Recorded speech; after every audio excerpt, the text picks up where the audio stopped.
विद्यार्थी मित्र हो, या व्हिडिओमध्ये आपण जिल्हा न्यायालय भरती संदर्भात सुप्रीम कोर्टाने एक ऑर्डर दिली मित्रांनो, त्याबाबतची संपूर्ण अपडेट माहिती बघणार आहोत मित्रांनो। ऑफिशियल सुप्रीम कोर्टामार्फत ही ऑर्डर देण्यात आली आहे मित्रांनो, त्यावरची संपूर्ण अपडेट माहिती मी तुम्हाला देणार आहे मित्रांनो। ऑर्डरमध्ये काय म्हटले आहे किंवा इतर गोष्टी काय आहेत त्या संपूर्ण माहिती देणार आहे। नमस्कार मित्रांनो, माझं नाव भूषण, आपली नोकरी.com या यूट्यूब चॅनलवरती मी तुमचं स्वागत करतो मित्रांनो। जर तुम्ही माझ्या चॅनलला नवीन असाल तर चॅनलला सबस्क्राइब करून घ्या आणि बाजूला दिलेला बेल आयकॉनला प्रेस करा, म्हणजे मी अपलोड केलेल्या व्हिडिओची माहिती तुमच्यापर्यंत लवकरात लवकर पोहोचेल। आणि हां मित्रांनो, खाली डिस्क्रिप्शनमध्ये मी आपल्या टेलिग्राम व फेसबुक चॅनलची लिंक्स देऊन ठेवली मित्रांनो, ते सुद्धा तुम्ही चॅनल जॉईन करून घ्या, कारण की या टेलिग्राम चॅनलवर आपण नवनवीन ऑफिशियल अपडेट देत असतो। तर बघा मित्रांनो, आपला सर्वांनाच माहिती की जिल्हा न्यायालयाची भरती प्रक्रिया ही सुरू आहे। 3 वेगवेगळ्या पदांसाठी ही भरती प्रक्रिया होत आहे।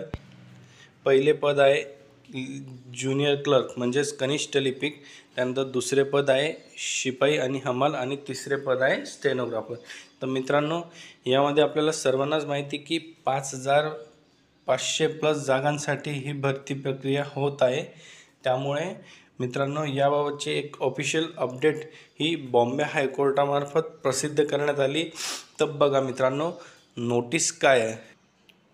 It is hereby informed that the Honorable Supreme Court wide order date 9th July 2024 has been placed to dismiss the petition for special leave to appeal number 11351/2024. Therefore, the notice dated 21 May 2024 to maintain the status quo pertaining to central online recruitment process is not in force, and the Honorable Bombay High Court has been to direct the resume the central online recruitment process, and such a sum has been resumed.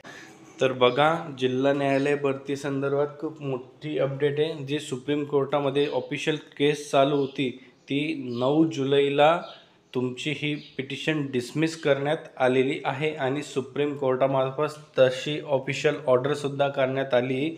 जिल्हा न्यायालयाच्या भरती प्रक्रियेमध्ये दिनांक 21/5/2024 रोजी जी supreme कोर्टाने status को लावला होता, म्हणजे परिस्थिती जैसे थे ठेवण्याचा जी ऑर्डर दिली होती मित्रांनो, ती आता पूर्णपणे रिमूव्ह करण्यात आली आहे।